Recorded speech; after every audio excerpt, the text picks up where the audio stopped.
The Sign of the Four by Sir Arthur Conan Doyle. Chapter 1. The Science of Deduction. Sherlock Holmes took his bottle from the corner of the mantelpiece, and his hypodermic syringe from its neat morocco case. With his long, white, nervous fingers, he adjusted the delicate needle, and rolled back his left shirt cuff.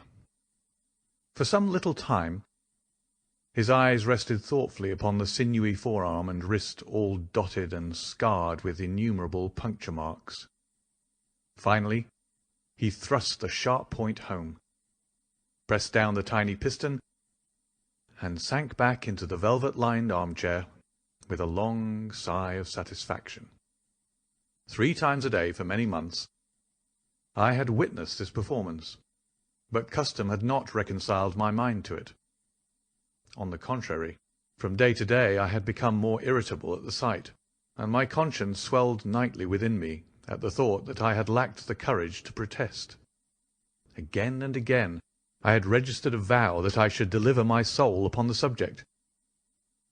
But there was that in the cool, nonchalant air of my companion which made him the last man with whom one would care to take anything approaching to a liberty. His great powers, his masterly manner, and the experience which I had had of his many extraordinary qualities, all made me diffident and backward in crossing him. Yet upon that afternoon, whether it was the bone which I had taken with my lunch, or the additional exasperation produced by the extreme deliberation of his manner, I suddenly felt that I could hold out no longer. "Which is it to-day?" I asked. "Morphine or cocaine?" He raised his eyes languidly from the old black-letter volume which he had opened. "It is cocaine," he said. "A 7% solution. Would you care to try it?" "No, indeed," I answered brusquely. "My constitution has not got over the Afghan campaign yet. I cannot afford to throw any extra strain upon it." He smiled at my vehemence. "Perhaps you are right, Watson," he said. "I suppose that its influence is physically a bad one. I find it, however, so transcendently stimulating and clarifying to the mind that its secondary action is a matter of small moment." "But consider," I said earnestly. "Count the cost. Your brain may, as you say, be roused and excited, but it is a pathological and morbid process which involves increased tissue change, and may at last leave a permanent weakness. You know, too, what a black reaction comes upon you. Surely the game is hardly worth the candle. Why should you, for a mere passing pleasure, risk the loss of those great powers with which you have been endowed? Remember that I speak not only as one comrade to another, but as a medical man to one for whose constitution he is to some extent answerable." He did not seem offended. On the contrary, he put his finger-tips together and leaned his elbows on the arms of his chair, like one who has a relish for conversation. "My mind," he says, "rebels at stagnation. Give me the problems, give me work. Give me the most abstruse cryptogram or the most intricate analysis, and I am in my own proper atmosphere. I can dispense then with artificial stimulants. But I abhor the dull routine of existence. I crave for mental exaltation. That is why I have chosen my own particular profession, or rather created it, for I am the only one in the world." "The only unofficial detective?" I said, raising my eyebrows. "The only unofficial consulting detective," he answered. "I am the last and highest court of appeal in detection. When Gregson or Lestrade or Athelney Jones are out of their depths, which, by the way, is their normal state, the matter is laid before me. I examine the data, as an expert, and pronounce a specialist's opinion. I claim no credit in such cases. My name figures in no newspaper. The work itself, The pleasure of finding a field for my peculiar powers is my highest reward. But you have yourself had some experience of my methods of work in the Jefferson Hope case." "Yes, indeed," said I cordially. "I was never so struck by anything in my life. I even embodied it in a small brochure, with the somewhat fantastic title of A Study in Scarlet." He shook his head sadly. "I glanced over it," said he. "Honestly, I cannot congratulate you upon it. Detection is, or ought to be, an exact science, and should be treated in the same cold and unemotional manner. You have attempted to tinge it with romanticism, which produces much the same effect as if you worked a love story or an elopement into the fifth proposition of Euclid." "But the romance was there," I remonstrated. "I could not tamper with the facts." "Some facts should be suppressed, or at least a just sense of proportion should be observed in treating them. The only point in the case which deserved mention was the curious analytical reasoning from effects to causes by which I succeeded in unravelling it." I was annoyed at his criticism of a work which had been especially designed to please him. I confess, too, that I was irritated by the egotism which seemed to demand that every line of my pamphlet should be devoted to his own special doings. More than once during the years that I had lived with him in Baker Street, I had observed that a small vanity underlay my companion's quiet and didactic manner.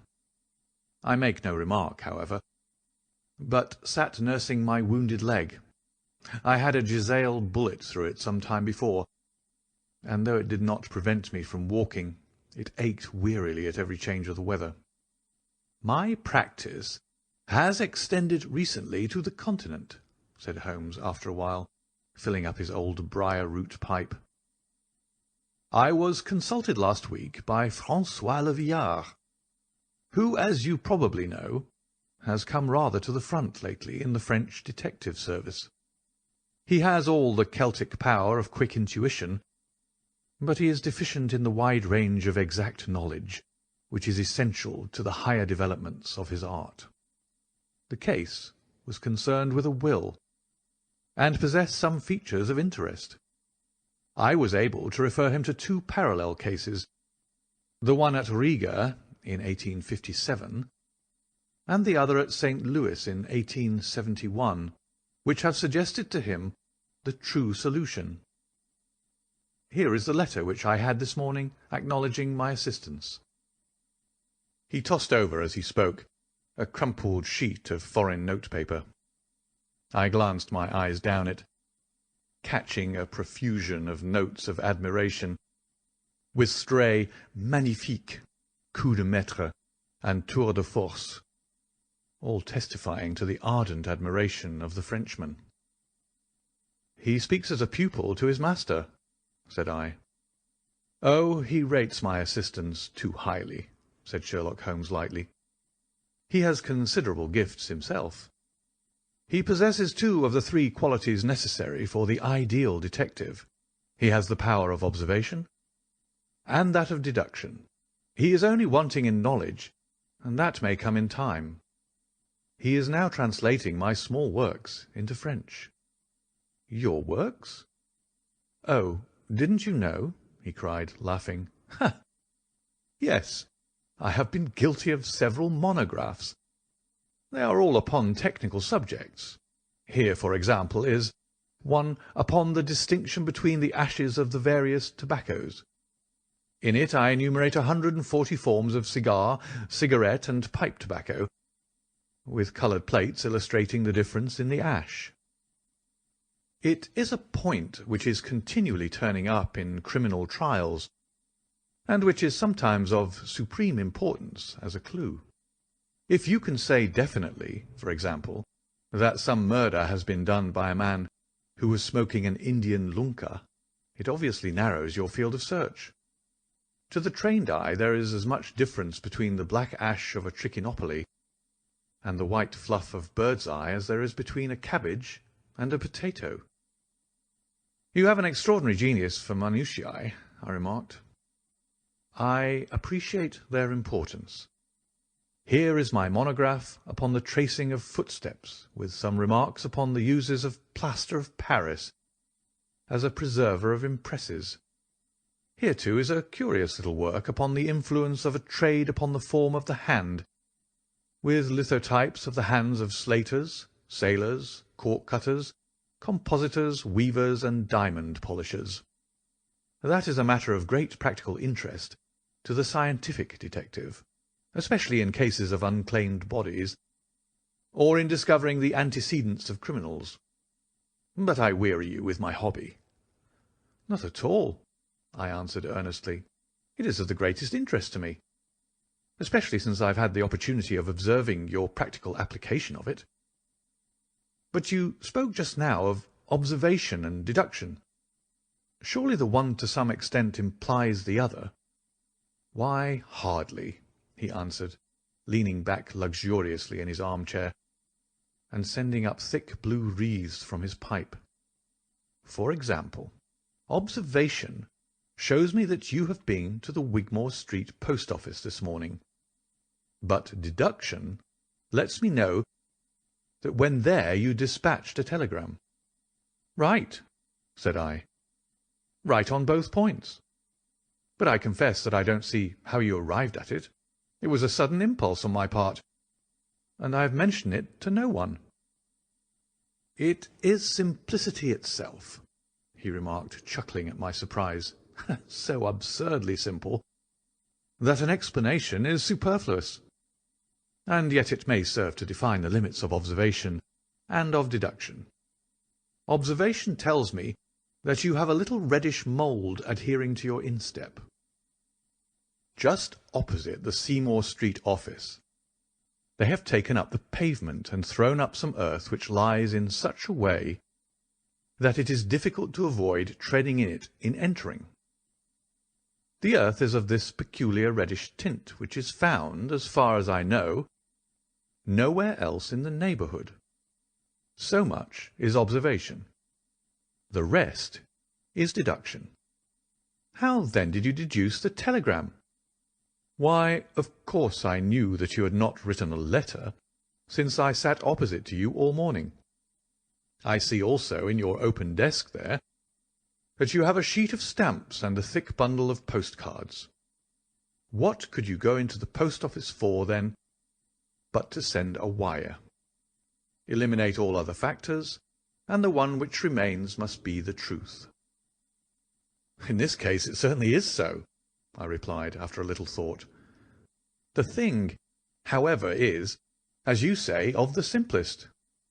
Would you think me impertinent if I were to put your theories to a more severe test? On the contrary, he answered, it would prevent me from taking a second dose of cocaine. I should be delighted to look into any problem which you might submit to me.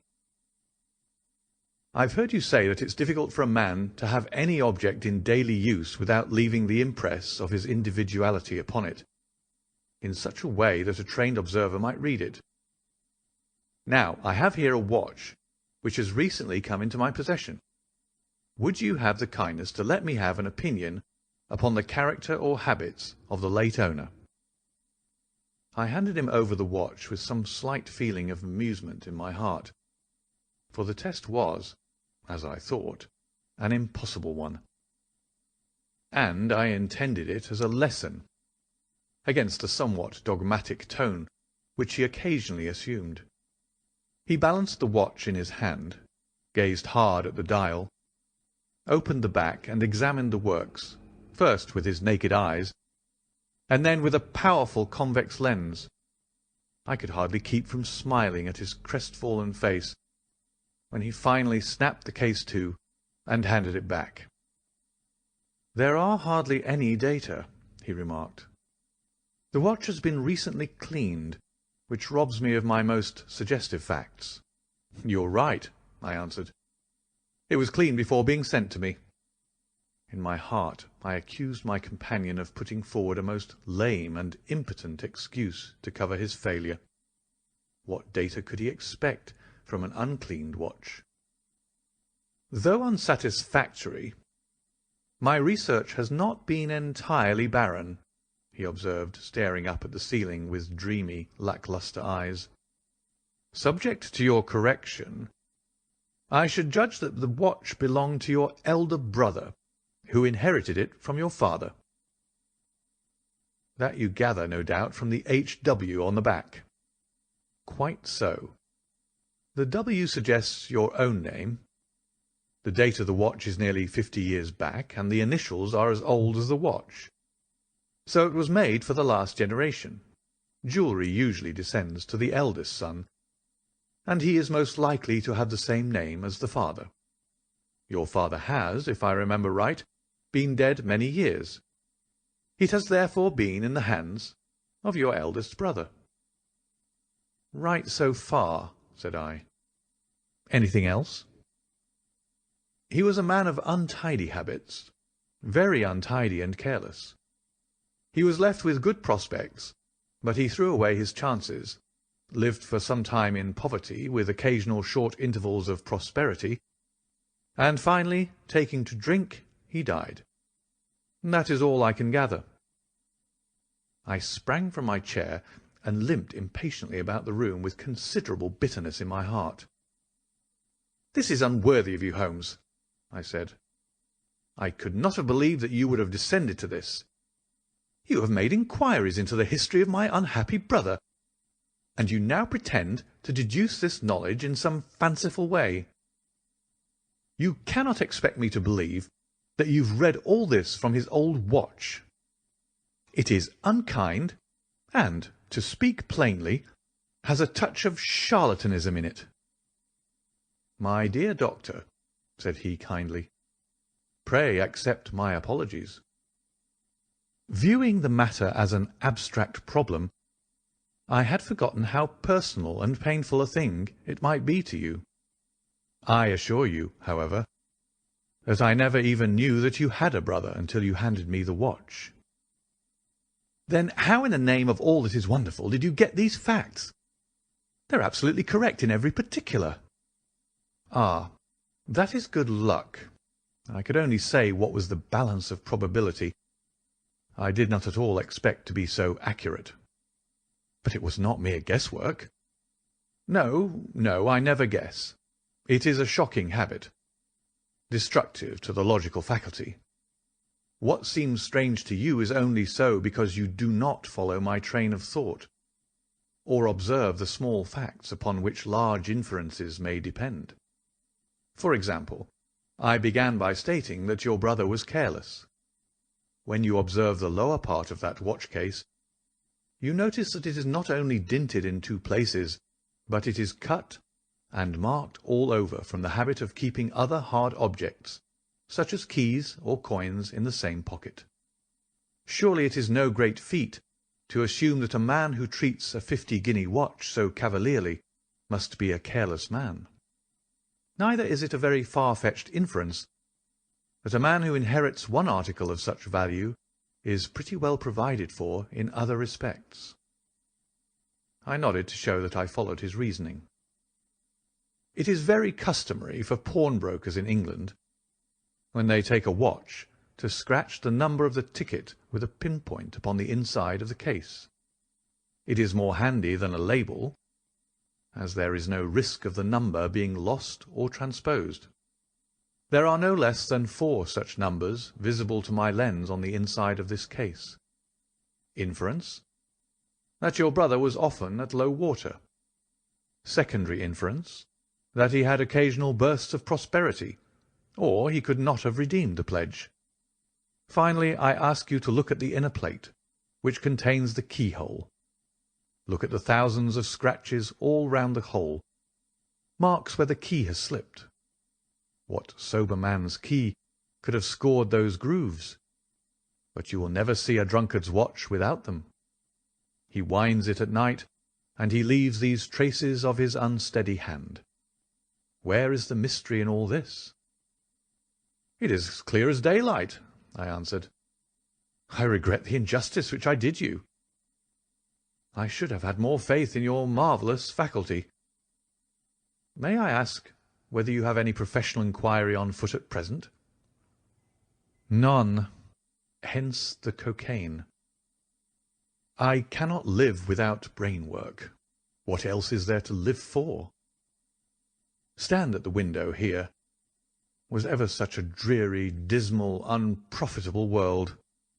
See how the yellow fog swirls down the street and drifts across the dun-coloured houses. What could be more hopelessly prosaic and material? What is the use of having powers, Doctor, when one has no field upon which to exert them? Crime is commonplace. Existence is commonplace. And no qualities save those which are commonplace have any function upon earth.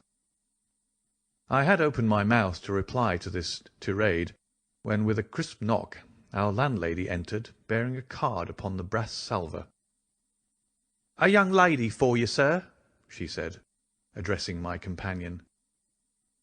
"Miss Mary Morstan," he read. I have no recollection of the name. Ask the young lady to step up, Mrs. Hudson. Don't go, Doctor. I should prefer that you remain."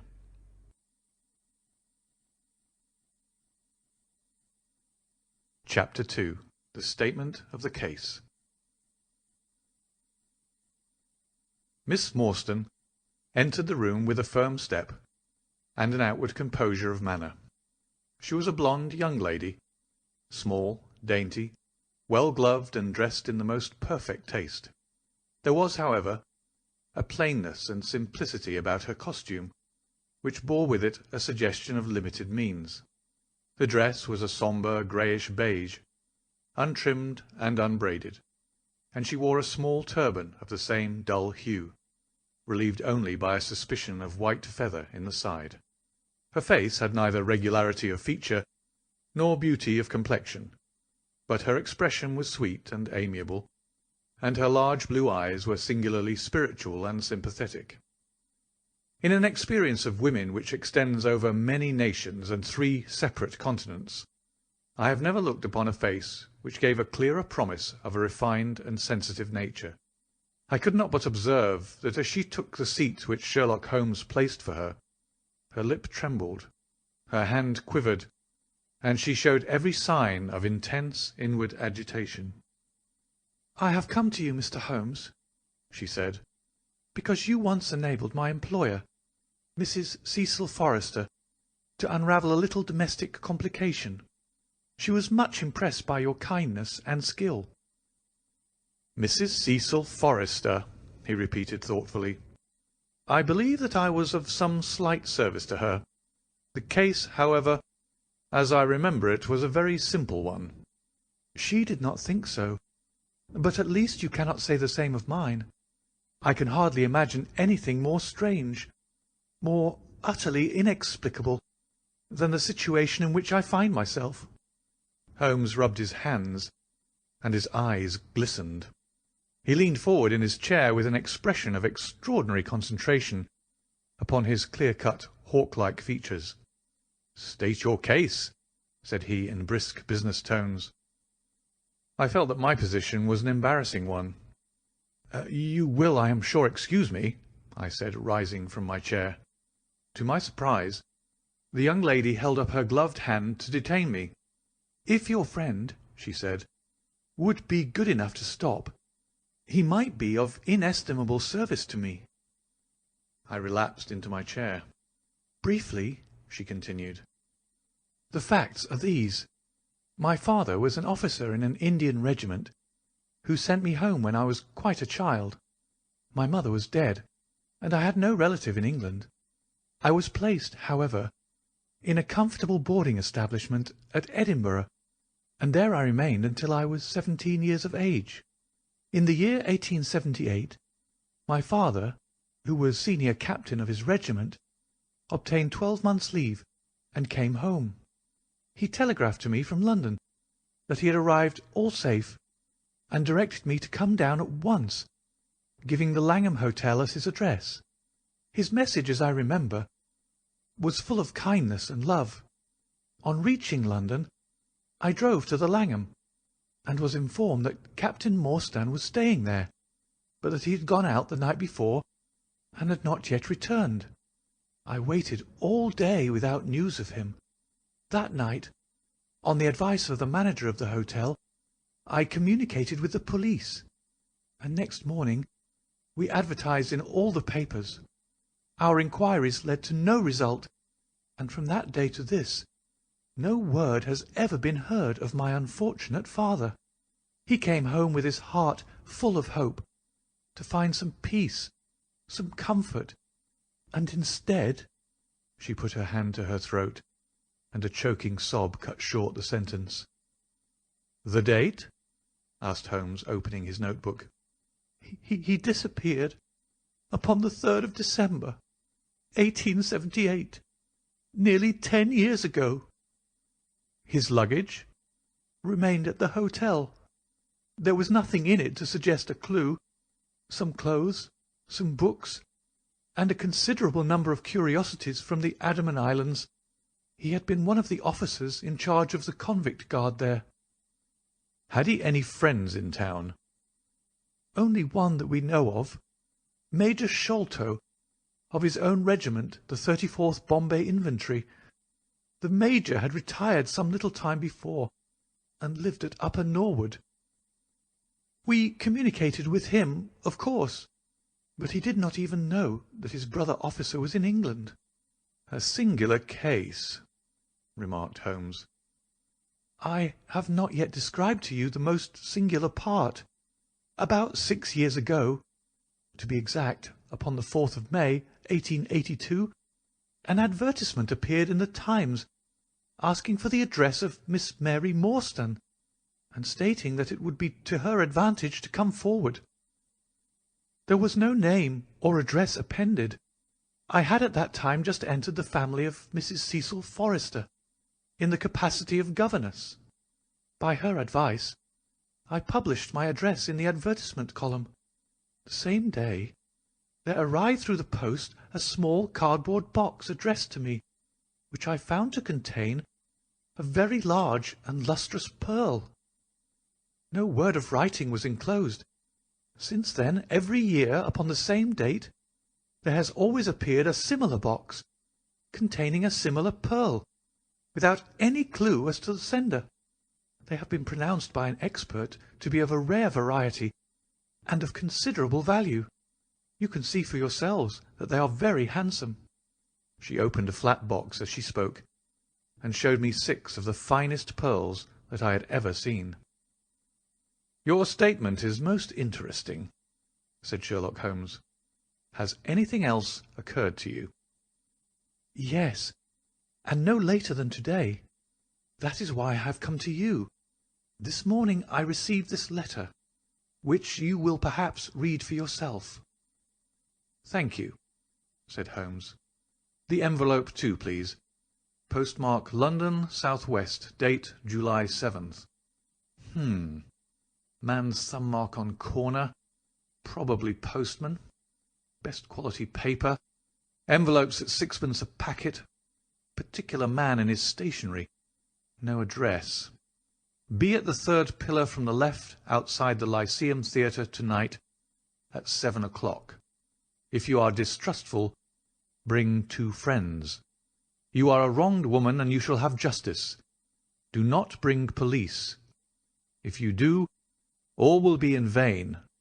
Your unknown friend. Well, really, this is a very pretty little mystery. What do you intend to do, Miss Morstan?" "That is exactly what I want to ask you." "Then we shall most certainly go. You and I, and yes, why, Dr. Watson is the very man. Your correspondent says 2 friends. He and I have worked together before." "But would he come?" she asked with something appealing in her voice and expression. "I should be proud and happy," said I fervently, "if I can be of any service." "You are both very kind," she answered.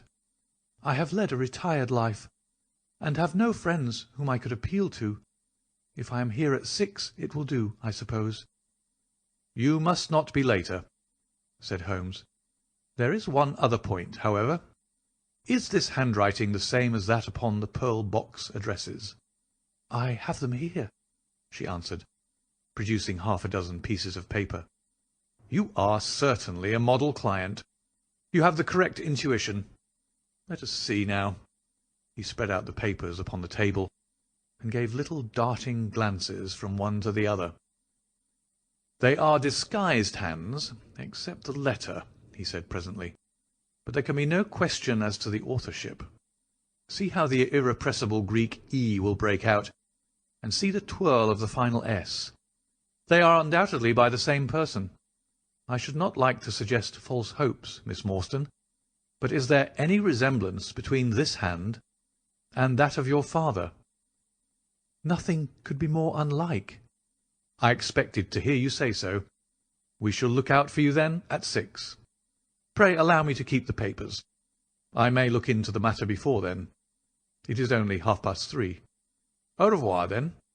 "Au revoir," said our visitor, and with a bright, kindly glance from one to the other of us, she replaced her pearl-box in her bosom, and hurried away. Standing at the window, I watched her walking briskly down the street, until the grey turban and white feather were but a speck in the sombre crowd. "What a very attractive woman!" I exclaimed, turning to my companion. He had lit his pipe again, and was leaning back with drooping eyelids. "Is she?" he said languidly. "I did not observe." "You really are an automaton. Calculating machine!" I cried. "There's something positively inhuman in you at times." He smiled gently. "It is of the first importance," he said, "not to allow your judgment to be biased by personal qualities. Client is to me a mere unit, a factor in a problem. The emotional qualities are antagonistic to clear reasoning. I assure you that the most winning woman I ever knew was hanged for poisoning 3 little children for their insurance money. And the most repellent man of my acquaintance is a philanthropist who has spent nearly 250,000 upon the London poor. In this case, however, I never make exceptions. An exception disproves the rule. Have you ever had occasion to study character in handwriting? What do you make of this fellow's scribble?"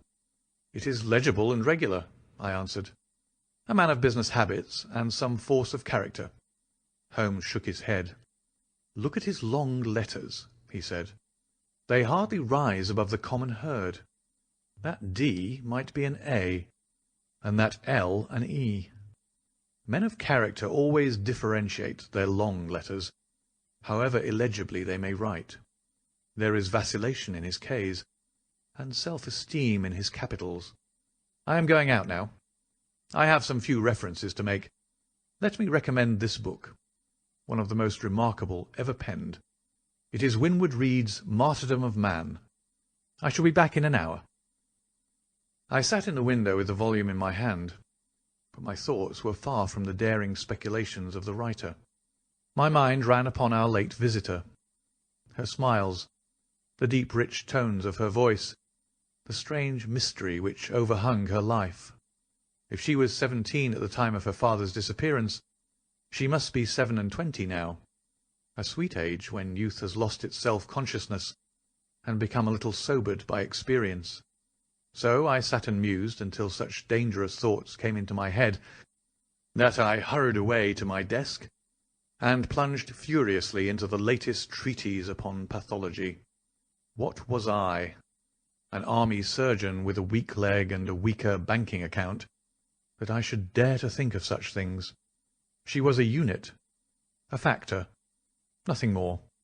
If my future were black, it was better, surely, to face it like a man than to attempt to brighten it by mere will-o'-the-wisps of the imagination.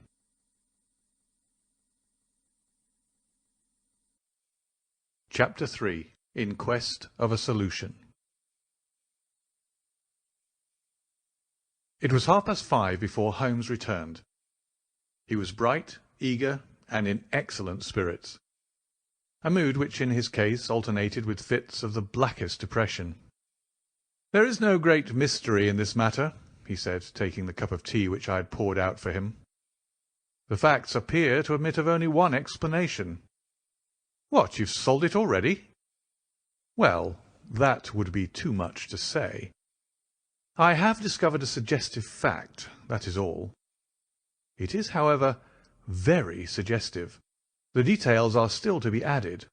I have just found, on consulting the back files of the Times, that Major Sholto, of Upper Norwood, late of the 34th Bombay Infantry, died upon the 28th of April, 1882. I may be very obtuse, Holmes, but I fail to see what this suggests. No? You surprise me. Look at it in this way, then. Captain Morstan disappears. The only person in London whom he could have visited is Major Sholto. Major Sholto denies having heard that he was in London. 4 years later, Sholto dies. Within a week of his death, Captain Morstan's daughter receives a valuable present, which is repeated from year to year, and now culminates in a letter which describes her as a wronged woman. What wrong can it refer to except this deprivation of her father? And why should the presents begin immediately after Sholto's death? Unless it is that Sholto's heir knows something of the mystery and desires to make compensation. Have you any alternative theory which will meet the facts? But what a strange compensation! And how strangely made! Why, too, should he write a letter now, rather than 6 years ago? Again, the letter speaks of giving her justice. What justice can she have? 'Tis too much to suppose that her father is still alive. There is no other injustice in her case that you know of. There are difficulties. There are certainly difficulties, said Sherlock Holmes pensively. But our expedition of tonight will solve them all. Ah, here is a four-wheeler, and Miss Morstan is inside. Are you all ready? Then we had better go down, for it is a little past the hour. I picked up my hat and my heaviest stick, but I observed that Holmes took his revolver from his drawer and slipped it into his pocket. It was clear that he thought that our night's work might be a serious one. Miss Morstan was muffled in a dark cloak, and her sensitive face was composed but pale. She must have been more than woman if she did not feel some uneasiness at the strange enterprise upon which we were embarking. Yet her self-control was perfect, and she readily answered the few additional questions which Sherlock Holmes put to her. "Major Sholto was a very particular friend of Papa's," she said. "His letters were full of allusions to the Major. He and Papa were in command of the troops at the Andaman Islands, so they were thrown a great deal together. By the way, a curious paper was found in Papa's desk which no one could understand. I don't suppose that it is of the slightest importance, but I thought you might care to see it, so I brought it with me. It is here." Holmes unfolded the paper carefully and smoothed it out upon his knee.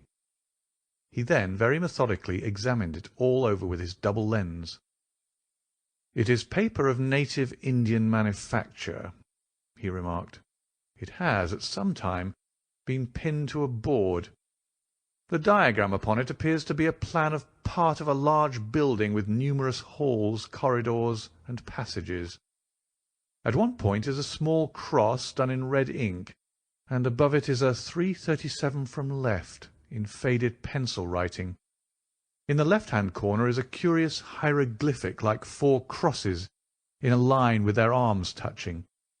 Beside it is written in very rough and coarse characters the sign of the 4, Jonathan Small, Mahomet Singh, Abdullah Khan, Dost Akbar.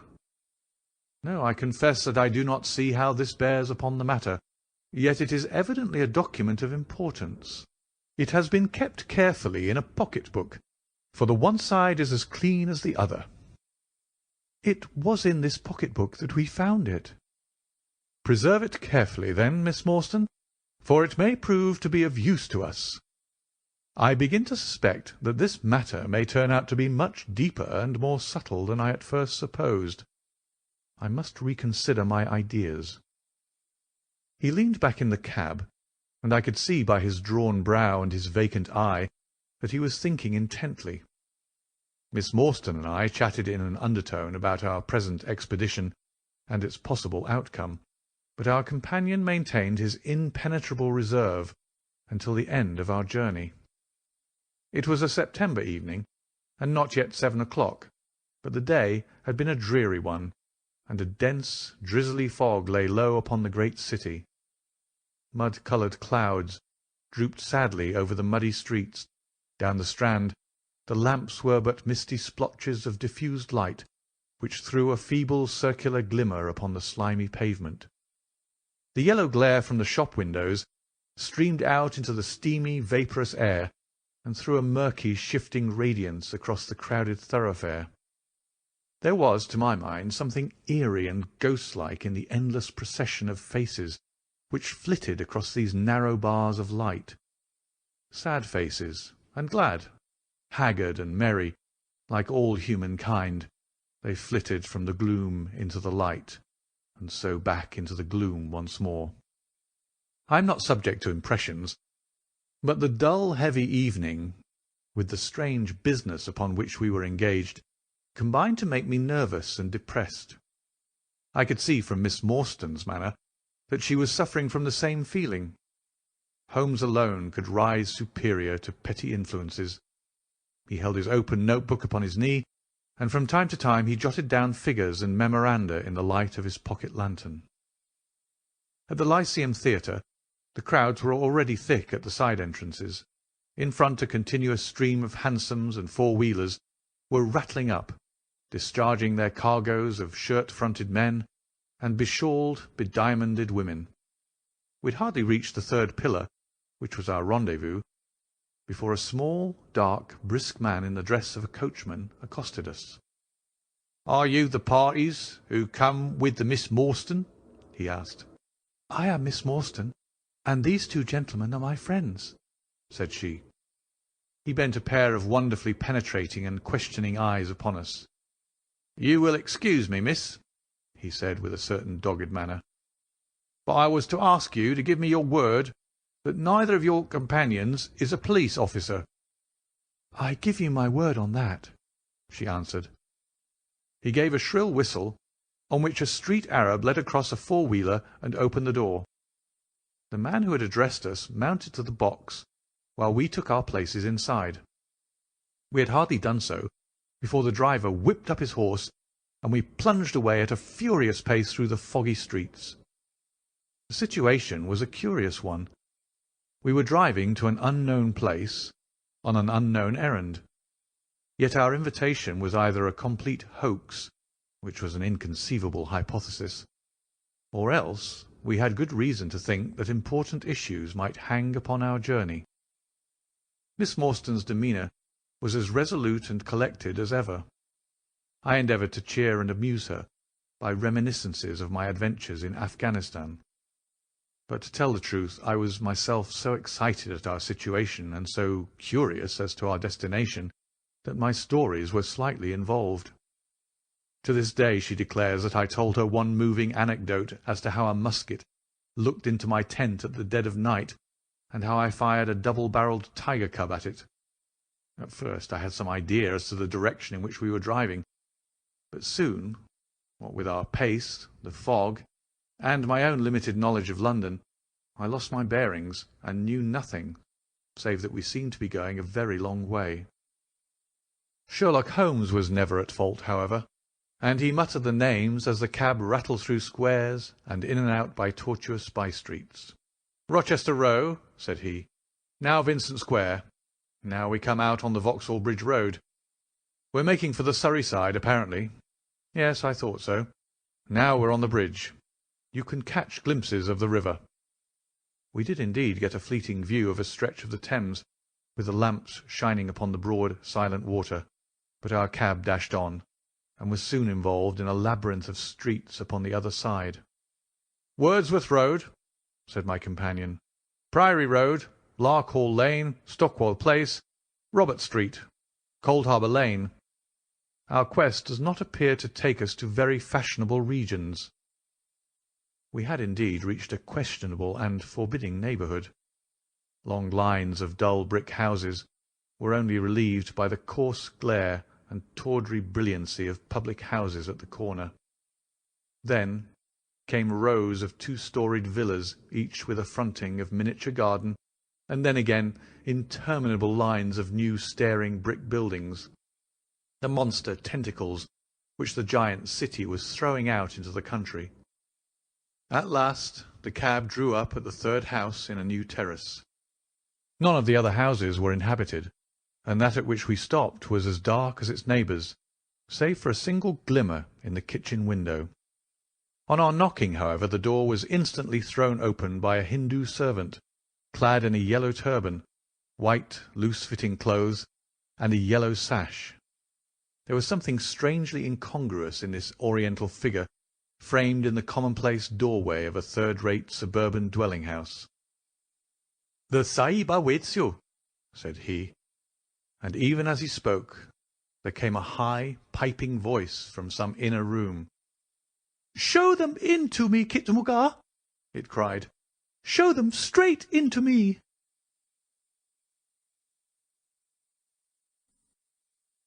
Chapter 4.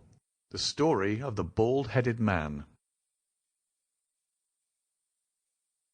We followed the Indian down a sordid and common passage, ill-lit and worse furnished, until he came to a door upon the right, which he threw open. A blaze of yellow light streamed out upon us, and in the centre of the glare there stood a small man with a very high head, a bristle of red hair all round the fringe of it, and a bald shining scalp which shot out from among it like a mountain peak from fir-trees. He writhed his hands together as he stood, and his features were in a perpetual jerk, now smiling, now scowling, but never for an instant in repose. Nature had given him a pendulous lip, and a too visible line of yellow and irregular teeth, which he strove feebly to conceal by constantly passing his hand over the lower part of his face. In spite of his obtrusive baldness, he gave the impression of youth. In point of fact, he had just turned his 30th year. "Your servant, Miss Morstan," he kept repeating in a thin, high voice. "Your servant, gentlemen.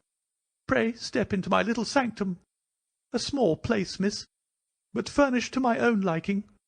An oasis of art in the howling desert of South London." We were all astonished by the appearance of the apartment into which he invited us. In that sorry house it looked as out of place as a diamond of the first water in a setting of brass. The richest and glossiest of curtains and tapestries draped the walls, looped back here and there to expose some richly mounted painting or oriental vase. The carpet was of amber and black, so soft and so thick that the foot sank pleasantly into it, as into a bed of moss. 2 great tiger skins, thrown athwart it, increased the suggestion of Eastern luxury, as did a huge hookah, which stood upon a mat in the corner. A lamp in the fashion of a silver dove was hung from an almost invisible golden wire in the centre of the room. As it burned, it filled the air with a subtle and aromatic odour. "Mr. Thaddeus Sholto," said the little man, still jerking and smiling. "That is my name. You are Miss Morstan, of course. And these gentlemen?" "This is Mr. Sherlock Holmes, and this is Dr. Watson." "Ah, doctor, hey?" cried he, much excited. "Have you your stethoscope? Might I ask you? Would you have the kindness? I have grave doubts as to my mitral valve. If you would be so very good. The aortic I may rely upon, but I should value your opinion upon the mitral." I listened to his heart as requested, but was unable to find anything amiss, save indeed that he was in an ecstasy of fear, for he shivered from head to foot. "It appears to be normal," I said. "You have no cause for uneasiness." "You will excuse my anxiety, Miss Morstan," he remarked airily. "I am a great sufferer, and I have long had suspicions as to that valve. I am delighted to hear that they are unwarranted. Had your father, Miss Morstan, refrained from throwing a strain upon his heart, he might have been alive now." I could have struck the man across the face, so hot was I at this callous and off-hand reference to so delicate a matter. Miss Morstan sat down, and her face grew white to the lips. "I knew in my heart that he was dead," said she. "I can give you every information," said he, "and what is more, I can do you justice, and I will too, whatever Brother Bartholomew may say. I am so glad to have your friends here, not only as an escort to you, but also as witnesses to what I am about to do and say. The three of us can show a bold front to Brother Bartholomew, but let us have no outsiders, no police or officials. We can settle everything satisfactorily among ourselves, without any interference. Nothing would annoy Brother Bartholomew more than any publicity." He sat down upon a low settee, and blinked at us inquiringly with his weak, watery blue eyes.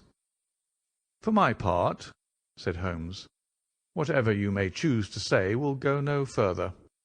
I nodded to show my agreement. "That is well, that is well," said he. "May I offer you a glass of Chianti, Miss Morstan, or of Tokay? I keep no other wines. Shall I open a flask? No? Well, then I trust that you have no objection to tobacco smoke, to the mild balsamic odour of the Eastern tobacco. I am a little nervous, and I find my hookah an invaluable sedative." He applied a taper to the great bowl, and the smoke bubbled merrily through the rose-water.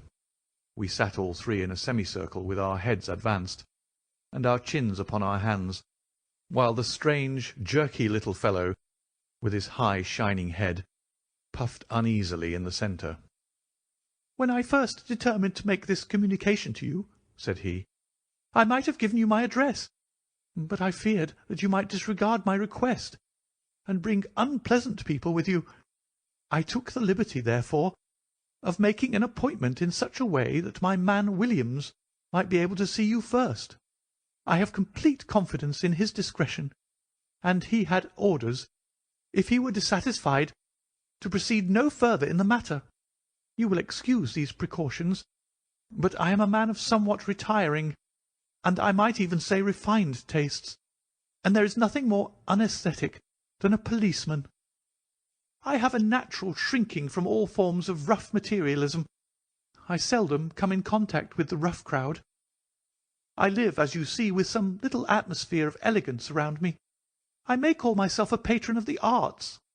It is my weakness. The landscape is a genuine Corot, and though a connoisseur might perhaps throw a doubt upon that Salvator Rosa, there cannot be the least question about the Bouguereau. I am partial to the modern French school." "You will excuse me, Mr. Sholto," said Miss Morstan, "but I am here at your request, to learn something which you desire to tell me. It is very late, and I should desire the interview to be as short as possible." "At the best it must take some time," he answered, "for we shall certainly have to go to Norwood, and see Brother Bartholomew.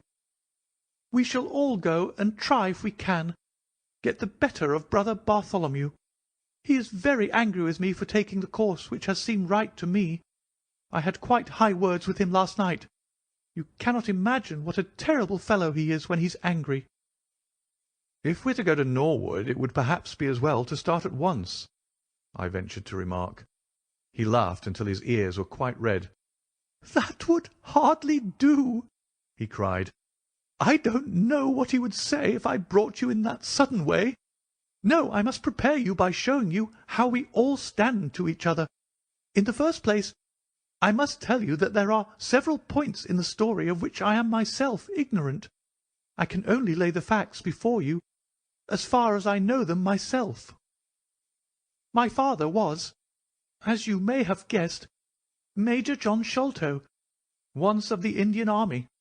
He retired some 11 years ago, and came to live at Pondicherry Lodge in Upper Norwood. He had prospered in India, and brought back with him a considerable sum of money, a large collection of valuable curiosities, and a staff of native servants. With these advantages he bought himself a house, and lived in great luxury. My twin brother Bartholomew and I were the only children.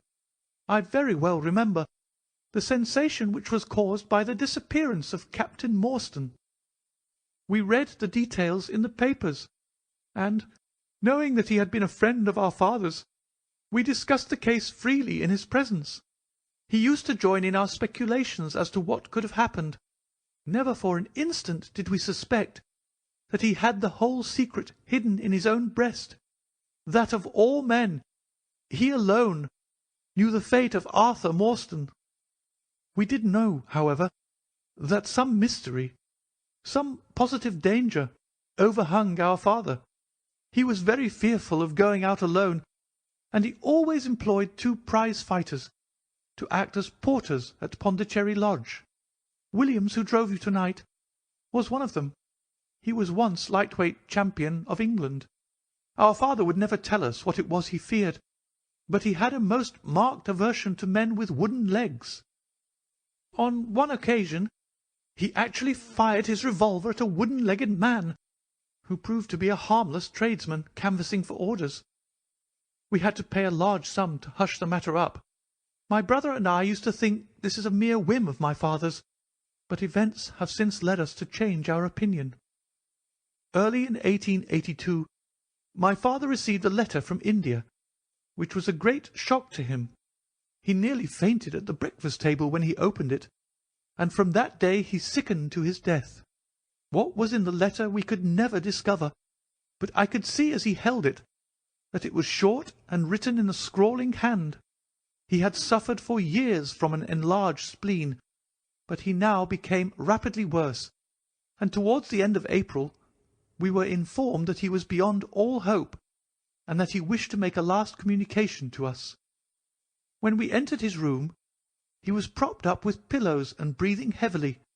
He besought us to lock the door, and to come upon either side of the bed. Then, grasping our hands, he made a remarkable statement to us. In a voice which was broken as much by emotion as by pain, I shall try and give it to you in his own very words. "I have only one thing," he said, "which weighs upon my mind at this supreme moment. It is my treatment of poor Morstan's orphan. The cursed greed which has been my besetting sin through life has withheld from her the treasure, half at least of which should have been hers, and yet I have made no use of it myself. So blind and foolish a thing is avarice. The mere feeling of possession has been so dear to me that I could not bear to share it with another. See that chaplet dipped with pearls beside the quinine bottle? Even that I could not bear to part with, although I had got it out with the design of sending it to her. You, my sons, will give her a fair share of the Agra treasure, but send her nothing, not even the chaplet, until I am gone. After all, men have been as bad as this, and have recovered. I will tell you how Morstan died," he continued. "He had suffered for years from a weak heart, but he concealed it from everyone. I alone knew it. When in India, he and I, through a remarkable chain of circumstances, came into possession of a considerable treasure. I brought it over to England, and on the night of Morstan's arrival, he came straight over here to claim his share. He walked over from the station, and was admitted by my faithful Lal Chowdar, who is now dead. Morstan and I had a difference of opinion as to the division of the treasure, and we came to heated words. Morstan had sprung out of his chair in a paroxysm of anger, when he suddenly pressed his hand to his side. His face turned a dusky hue, and he fell backwards, cutting his head against the corner of the treasure chest. When I stooped over him, I found to my horror that he was dead. For a long time I sat half distracted, wondering what I should do. My first impulse was, of course, to call for assistance, but I could not but recognize that there was every chance that I would be accused of his murder. His death at the moment of a quarrel, and the gash in his head, would be black against me. Again, an official inquiry could not be made without bringing out some facts about the treasure, which I was particularly anxious to keep secret. He had told me that no soul upon earth knew where he had gone. There seemed to be no necessity why any soul ever should know. I was still pondering over the matter, when, looking up, I saw my servant Lal Chowdar in the doorway. He stole in and bolted the door behind him. "Do not fear, Sahib," he said. "No one need know that you have killed him. Let us hide him away, and who is the wiser?" "I did not kill him," said I. Lal Chowdhury shook his head and smiled. "I heard it all, Sahib," said he. "I heard you quarrel, and I heard the blow, but my lips are sealed. All are asleep in the house. Let us put him away together." That was enough to decide me. If my own servant could not believe my innocence, how could I hope to make it good before 12 foolish tradesmen in a jury box?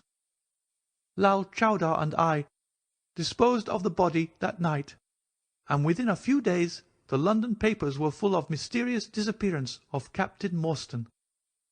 You will see from what I say that I can hardly be blamed in the matter. My fault lies in the fact that we concealed not only the body, but also the treasure, and that I have clung to Morstan's share as well as to my own. I wish you, therefore, to make restitution. Put your ears down to my mouth. The treasure is hidden in—" At this instant a horrible change came over his expression. His eyes stared wildly, his jaw dropped, and he yelled in a voice which I can never forget, "Keep him out! For Christ's sake, keep him out!" We both stared round at the window behind us, upon which his gaze was fixed. A face was looking in at us out of the darkness. We could see the whitening of the nose where it was pressed against the glass. It was a bearded, hairy face, with wild, cruel eyes, and an expression of concentrated malevolence. My brother and I rushed towards the window, but the man was gone. When we returned to my father, his head had dropped, and his pulse had ceased to beat. We searched the garden that night, but found no sign of the intruder, save that just under the window a single footmark was visible in the flower-bed. But for that one trace, we might have thought that our imaginations had conjured up that wild, fierce face. We soon, however, had another and a more striking proof that there were secret agencies at work all round us. The window of my father's room was found open in the morning. His cupboards and boxes had been rifled, and upon his chest was fixed a torn piece of paper with the words, "The sign of the 4" scrawled across it. What the phrase meant, or who our secret visitor may have been, we never knew. As far as we can judge, none of my father's property had been actually stolen, though everything had been turned out. My brother and I naturally associated this peculiar incident with the fear which haunted my father during his life, but it is still a complete mystery to us. The little man stopped to relight his hookah, and puff thoughtfully for a few moments. We had all sat absorbed, listening to his extraordinary narrative. At the short account of her father's death, Miss Morstan had turned deadly white, and for a moment I feared that she was about to faint. She rallied, however, on drinking a glass of water which I quietly poured out for her from a Venetian carafe upon the side table. Sherlock Holmes leaned back in his chair with an abstracted expression, and the lids drawn low over his glittering eyes. As I glanced at him, I could not but think how on that very day he had complained bitterly of the commonplaceness of life. Here at least was a problem which would tax his sagacity to the utmost. Mr. Thaddeus Sholto looked from one to the other of us with an obvious pride at the effect which his story had produced, and then continued between the puffs of his overgrown pipe. "My brother and I," said he, "were, as you may imagine, much excited as to the treasure which my father had spoken of. For weeks and for months we dug and delved in every part of the garden, without discovering its whereabouts. It was maddening to think that the hiding-place was on his very lips at the moment that he died. We could judge the splendour of his missing riches by the chaplet which he had taken out. Over this chaplet my brother Bartholomew and I had some little discussion. The pearls were evidently of great value, and he was averse to part with them, for between friends My brother was himself a little inclined to my father's fault. He thought, too, that if we parted with the chaplet, it might give rise to gossip, and finally bring us into trouble. It was all that I could do to persuade him to let me find out Miss Morstan's address, and send her a detached pearl, at fixed intervals, so that at least she might never feel destitute. "It was a kindly thought," said our companion earnestly. "It was extremely good of you." The little man waved his hand deprecatingly. "We were your trustees," he said. "That was the view which I took of it, though Brother Bartholomew could not altogether see it in that light. We had plenty of money ourselves. I desired no more. Besides, it would have been such bad taste to have treated a young lady in so scurvy a fashion. Le mauvais goût mène au crime. The French have a very neat way of putting these things. Our difference of opinion on this subject went so far that I thought it best to set up rooms for myself.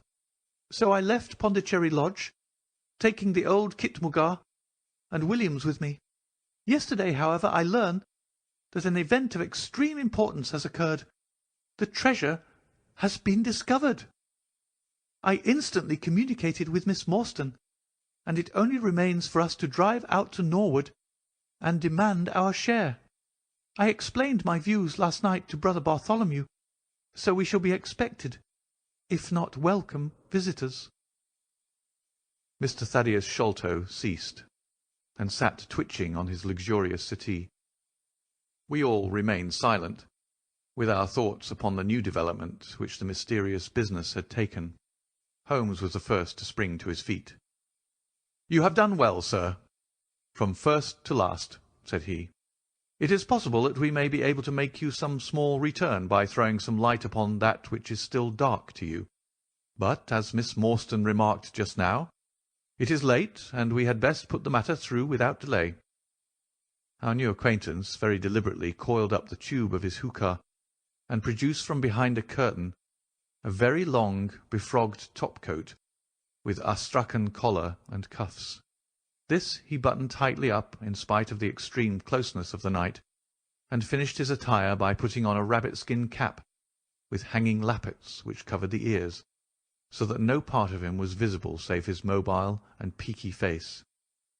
"My health is somewhat fragile," he remarked, as he led the way down the passage. "I am compelled to be a valetudinarian." Our cab was awaiting us outside, and our programme was evidently prearranged, for the driver started off at once at a rapid pace. Thaddeus Sholto talked incessantly, in a voice which rose high above the rattle of the wheels. "Bartholomew is a clever fellow," said he. "How do you think he found out where the treasure was? He had come to the conclusion that it was somewhere indoors. So he worked out all the cubic space of the house, and made measurements everywhere, so that not 1 inch should be unaccounted for. Among other things, he found that the height of the building was 74 feet, but on adding together the heights of all the separate rooms, and making every allowance for the space between, which he ascertained by borings, he could not bring the total to more than 70 feet. There were 4 feet unaccounted for. These could only be at the top of the building. He knocked a hole, therefore, in the lath and plaster ceiling of the highest room, and there, sure enough, he came upon another little garret above it, which had been sealed up and was known to no one. In the centre stood the treasure chest, resting upon 2 rafters. He lowered it through the hole, and there it lies. He computes the value of the jewels at not less than 500,000 sterling.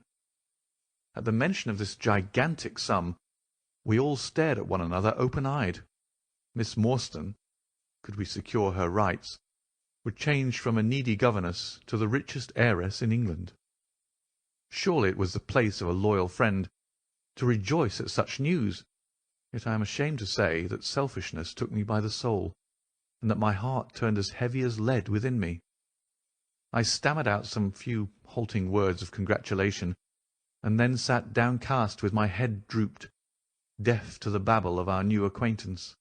He was clearly a confirmed hypochondriac, and I was dreamily conscious that he was pouring forth interminable trains of symptoms and imploring information as to the composition and action of innumerable quack nostrums, some of which he bore about in a leather case in his pocket. I trust that he may not remember any of the answers which I gave him that night. Holmes declares that he overheard me caution him against the great danger of taking more than 2 drops of castor oil, while I recommended strychnine in large doses as a sedative.